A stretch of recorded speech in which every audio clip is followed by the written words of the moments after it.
નમસ્કાર મિત્રો, અમારા નવા વિડીયોમાં આપનું હાર્દિક સ્વાગત છે। આજે આપણે વાત કરીશું રાજપૂત અને વાણિયા સાથે બનેલ સત્ય ઘટના વિશે। ધરતીના અમી અને માણસાઈના પાણી હજુ શોષાઈ નહોતા ગયા તે સમયની આ વાત છે। સંવત 1916નો ચૈત્ર મહિનો સોરઠ ઉપર ફૂલડે વરસતો હતો।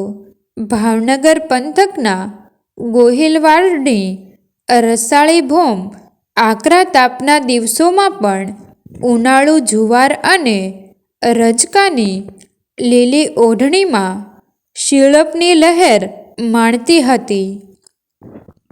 કણબીની નાનકડી દીકરીઓ ગાજર, મૂળા કે મગની કૂણી શીંગો ખાતી અને વાડીના ક્યારા વાળતી અને મધઝરતે સાદે ગાતી હતી। કિયાભાઈના કૂવા કરે કીચુડિયા રે, કિયાભાઈની વાડિયું લે રે જાય આંબો, મોરીએને આંબે ફળ ઘણા રે। રામનવમીનો રૂડો દિવસ છે, લીલી સીમમાં માનવીનો બોલાશ નથી। ખેડૂતોએ અગતો પાળીને ધોરીને પોરો દીધો છે અને પોતે સહુ ઉપવાસ રહીને ગામના ઠાકર દ્વારમાં રામ જન્મનો ઉત્સવ કરે છે। આખી સીમ છૂની પડી છે એવા મોટા તહેવારને પ્રભાતે પહોર એક ફૂટતી મૂંચાળો ઘોડેસવાર વરતેજ અને ચિત્રા ગામ વચ્ચે પંથ કાપતો ને રાંગમાં ફૂલમાળ ઘોડી રમાડતો ચાલ્યો જાય છે। ટોયાની બીક વિનાના મોરલા લીલા મોલમાં પોતાની જાંબલી ડોકની ભાત્ય પાડતા ચણે છે। વરતેજના આંબા વાડિયાની શાખો ચાકતી કોયલો ડાળે ડાળે હિંચકે છે। આવું સોને મઢ્યું સવાર, આવા મહેકતા આંબેરણ, ઊંચા ઘાટા સાસટિયામાંથી ગળાઈને આવતો મીઠો પવન અને દેવપંખીના ટવકારા। ચૈત્ર મહિનાની આ છલકાતી શોભામાં ઘોડેસવારનું મન નથી। હાંકીએ રાખો ભાઈ, હાંકો ઝટ, બાપા રેજો હોં, જોજો હોં ક્યાંક રામનોમ રસ્તામાં નો કરવી પડે। પોતાની સાથે ખોરડા બાંધવાના કાટના 2 ગાડા હતા। તેના હાંકનારને રજપૂત આમ ટોકતો આવે છે। ગાડા કડકડતા ભર્યા છે।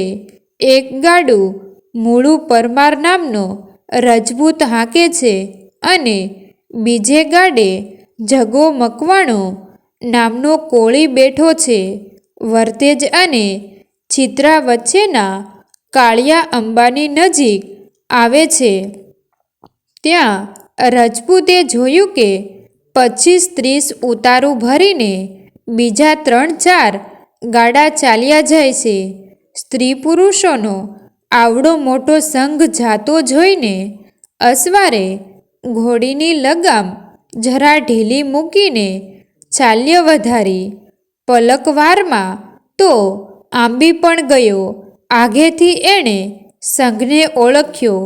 લાગ્યું કે આ તો આપણા ગામના ગોરધન શેઠ અને ઓલિયા રહ્યા તે એ તો દડવાના છાપથી શેઠ।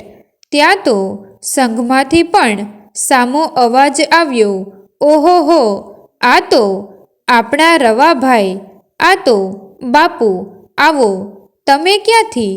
જય સ્વામિનારાયણ, જય સ્વામિનારાયણ। ગોરધન શેઠ, છાપથી શેઠ, જય સ્વામિનારાયણ। રવાભાઈએ જવાબ વાળ્યો, આપણા ઓરડા ચણાય છે તે એના સારું કાટ લેવા હું ભાવનગર ગયો તો। ઠીક થયું, ઠીક, 2-3 શેઠિયા બોલ્યા, અમે સૌ ભાવનગર કારજ ઉપર ગ્યાતા, ત્યાંથી આજ ઘેર જઈએ છીએ। સાથે 5-7 હજારનું જોખમ છે। સારું થયું કે તમારો ઘર સુધીનો સંગાત થયો.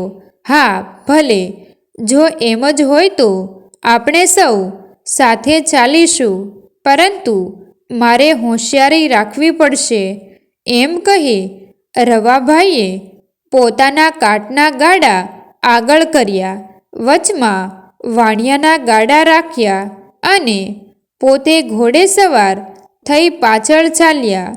નદીનો લાંબો પટ વટાવીને સામે કાંઠે ચડ્યા ત્યારે ચકોર રવાભાઈએ જોયું કે કાળીએ આંબેથી બે હથિયારબંધ સીધી લોકો પાછળ પાછળ ચાલ્યા આવે છે.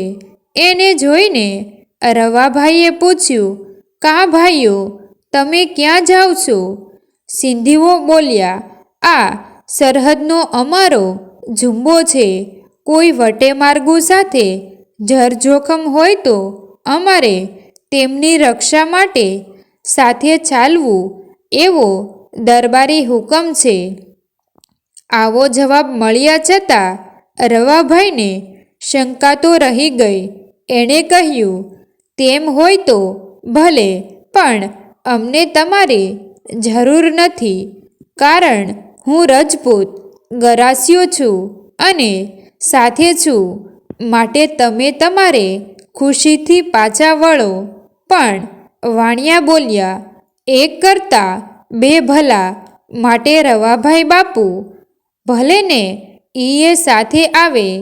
રવાભાઈએ વધુ આગ્રહ ન કર્યો અને સૌ રસાલાએ આગળ ચાલવા માંડ્યું. રવાભાઈ કાઠિયાવાડમાં આવેલા પચ્છે ગામના દેવાણી ભયાત વડોદ દેવાણીના ભાગીદાર હતા. સૌ ભાવનગરથી આવતા કાળિયા આંબા આગળ સાથે થયા હતા. રેંઢો ઢળ્યો અને સાંજ નમવા માંડી હતી ત્યારે સોગઠ અને ડભાળિયા ગામ વચ્ચે કાળીસર નદી ઉતરીને સૌ સામે કાંઠે ચડ્યા. તે જ સમયે રવાભાઈની ચકોર અને વહેમીલી આંખોએ બીજા બે શસ્ત્રધારી પુરુષોને રસ્તા વચ્ચે બેઠેલા જોયા. પ્રથમથી જ આ રજપૂત ચારે તરફ નજર ફેરવતો હોશિયારીથી ચાલતો હતો. એમાં પોતે માર્ગમાં બેઠેલા શસ્ત્રધારી પુરુષોને જોઈ આડી અવળી નજર ફેરવી. ત્યાં તો દૂરથી આડે માર્ગે બીજા બે શસ્ત્રધારી પુરુષોને પણ પોતાની તરફ આવતા જોયા. એક તો પ્રથમથી જ સાથે ચાલતા બે હથિયારબંધ માણસો વિશે એને વહેમ હતો જ, અને તેમાં આ બધો મેળ જોઈને એને ખાતરી થઈ ગઈ કે આ સાથે ચાલનાર શસ્ત્રધારીઓ ઝુંબેદાર નથી, પણ આ વાણિયાઓ ઉપર હેરું છે.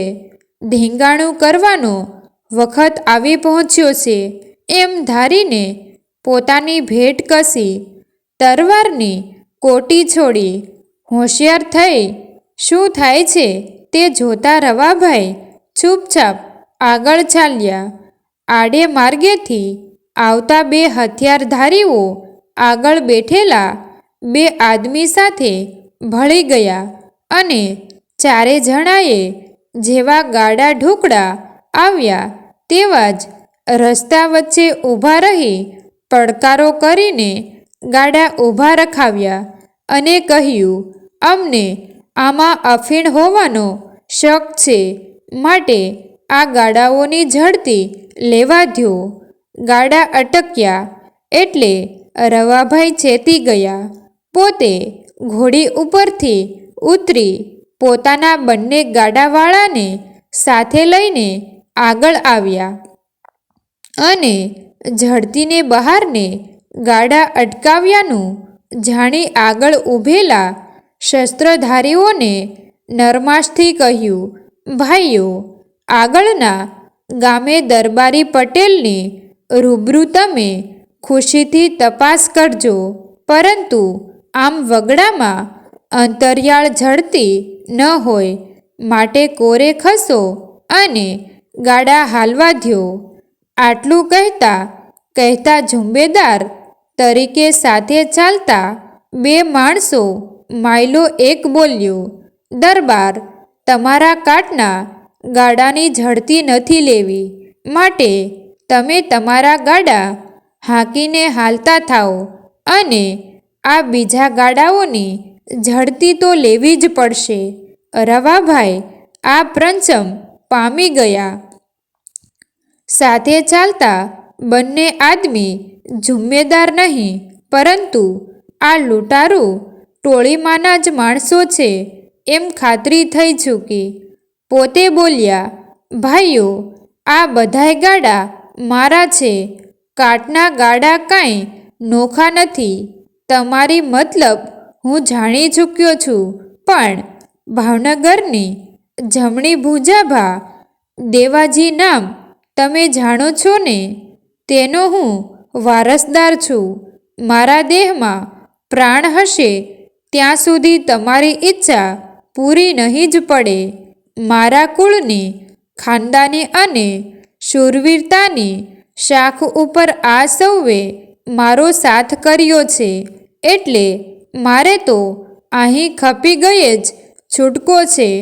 માટે હજી હું હાથ જોડીને કહું છું કે ભાઈઓ, જાળવો અને અમને જવા દ્યો. આજે રામનવમી છે. મારા મોંમાં નકોરડો અપવાસ છે. નાહક મારા જીવને ક્લેશ થશે, માટે કોરે ખસી જાઓ. લૂંટારાઓએ એકબીજાની સામે જોયું. પોતાની સિંધી ભાષામાં એવું કાંઈ બોલ્યા કે આટલા બધામાં ફક્ત આ એક જ છે. એટલામાં એક જણે દરબાર ઉપર ખેરના ધોકાનો છૂટો ઘા કર્યો, પણ સમય ચૂકતા વાપરી એ ઘા ચૂકવી રવાભાઈ પોતાના સાથીઓ તરફ બોલ્યા, ભાઈઓ, હું એકલો છું, વળી ઉપવાસી છું. દુશ્મનો વધારે છે. તમે ફક્ત મારી પીઠ સંભાળજો, બાકી તો સ્વામિનારાયણ સહાય કરશે. એટલું બોલીને રવાભાઈએ તલવાર ખેંચી. વાણિયા તો સૌ બીકથી દૂર ખસી ગયા. સાથેના રજપૂતોમાંથી રજપૂતાઈની રજ ઉડી ગઈ, પણ જગો કોળી હાથમાં મોટું આડું લઈને દુશ્મનના ઘા ઝીલવા રવાભાઈની પીઠ પાછળ આવી ઊભો રહ્યો. આ બધું એક પળમાં બની ગયું. ધોકાનો ઘા ખાલી જવાથી લૂંટારાઓ વધારે ખીજાયા અને રવાભાઈ હજુ તૈયારીમાં હતા ત્યાં તો દુશ્મનોમાંથી એકે જોરથી રવાભાઈ ઉપર તલવારનો ઘા કર્યો. રવાભાઈ જરા પાછળ હટી ઘા ચૂકવા ગયા ત્યાં તો હાથના જમણા કાંડા ઉપર બીજો સખત ઘા પડ્યો. એક તો પોતાનો નકરડો ઉપવાસ હતો, તેમાં પાછા હટતા ઠેસ આવી અને ઉપરથી ઘા પડ્યો, એટલે રજપૂતનું શરીર લથડ્યું અને લથડતા શરીર પર દુશ્મને તરત જ લાગ જોઈ બીજો ઘા કર્યો, પરંતુ ઘણી જ ચપળતાથી એ આ ઘા ચૂકાવી. પડતા રવાભાઈએ જોરથી તલવારનો લેખણવડ ઘા કરીને એકને જમીનદોસ્ત કર્યો અને પોતે પાછા ઊભા થઈ ગયા. એટલામાં બીજા દુશ્મને માથા ઉપર તલવારનો ઘા કર્યો. તે પોતાના માથામાં વાગ્યો, પરંતુ તલવારના એક જ ઘાથી એ દુશ્મને તો પોતે ઠાર કર્યો. આમ એક ઠાર થયો અને એક સખત જોખમાયો. એટલે બાકીના દુશ્મનો નાહિંમત થઈ અને બંને લાશો ઉપાડી જીવ લઈ નાઠી ગયા. રવાભાઈની પીઠના કેટલાક ઘા તો જગા કોળીએ આડા ઉપર ઝીલી લીધા હતા, તોય વાસામાં તથા હાથે એમ 2-3 ઘા અને માથામાં એક સખત ઘા લાગેલા હતા. છતાં રણે ચડેલો રજપૂત હાથમાં ખુલ્લી તલવારે દુશ્મનોની પાછળ દોડ્યો. ત્યાં તો વાણિયાઓ વગેરે દોડીને દરબારને પકડી લીધા. કેટલી વારે માંડ શૂરવીરતાનો ઉભરો શાંત થયો. ત્યારે જ માથાના ઘા વાગ્યાની ખબર રવાભાઈને પડી. રવાભાઈ સ્વામિનારાયણના પાક્કા ભક્ત હતા. પોતે જાણ્યું કે હું હમણાં જ બેભાન થઈ જઈશ એટલે તરત જ સૌને કહી દીધેલું કે મારા પ્રાણ જાય તો ભલે, પણ મને મારા ભાઈઓ દવા તરીકે દારૂ પાય તો પાવા દેશો નહીં. બધા ઘા ઠર્યા એટલે રવાભાઈ બેશુદ્ધ થવા લાગ્યા. એક ગાડું ખાલી કરાવી રવાભાઈને ગાડામાં લઈ સૌ ધીમે ધીમે ઘર તરફ રવાના થયા. મોડી રાત્રે સૌ વડોદ આવી પહોંચ્યા. રવાભાઈની માતાને દીકરો ઘવાયાની ખબર પડી. માતાએ મોઢામાંથી દુઃખનો એક ચુકારો ન કાઢ્યો, પણ એણે તો એટલું જ કહ્યું, મારા દીકરાનું ગમે તે થાય, પણ મારી વસ્તીના જાનમાલનું રક્ષણ થયું એટલે મારો રવોભા જીવતો છે એમ જ હું સમજું છું. અને મારી તો આજ રામનોમ સુધરી. આ શૂરવીરતાના સમાચાર તરફ ભાવનગર મહારાજ જસવંતસિંહજીને મળી ગયા. તેમણે ખાસ વડોદ કહેરાવ્યું કે રવાભાઈ સાજા થાયને માથે પાણી નાખો ત્યારે અમને ખબર આપજો. 2 માસ પડદે રહ્યા પછી રવાભાઈને માથે પાણી નાખવામાં આવ્યું. ત્યારે મહારાજાએ સોનાની મૂઠની તલવાર તથા સોનેરી શેલું ભેટ મોકલ્યા.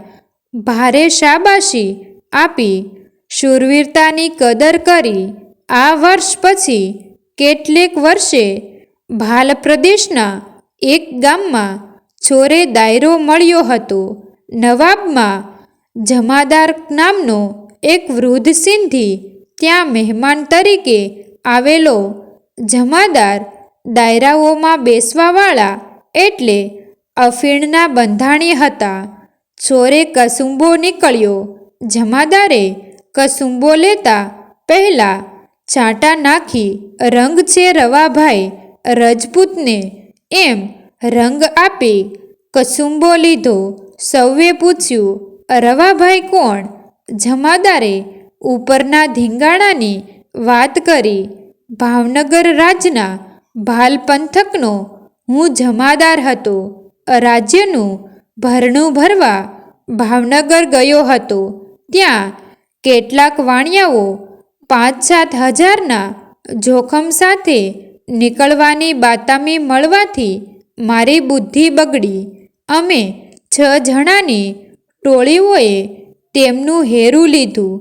2 જણા વાણિયા સાથે ઝુંબેદાર તરીકે ચાલ્યા અને બીજા આગળ ચાલ્યા. કાળીસર નદી પાસે અમે ભેટો કર્યો અને પછી ધીંગાણું જામ્યું. એ ધીંગાણામાં મેં નજરે જોયું કે ખરો રજપૂત તો એક રવોભાઈ. ત્યારથી હું રવાભાઈ રજપૂતને રંગ આપ્યા પછી જ કસુંબો પીવું છું અને અહલ્યા અલ્લાહ પાસે મારા ગુનાહની તોબા પોકારું છું. મિત્રો, તમને જો આ વિડીયો પસંદ આવ્યો હોય તો વિડીયોને લાઈક અને તમારા અન્ય સગા સંબંધી મિત્રો સાથે વિડીયોને શેર કરવાનું ભૂલતા નહીં.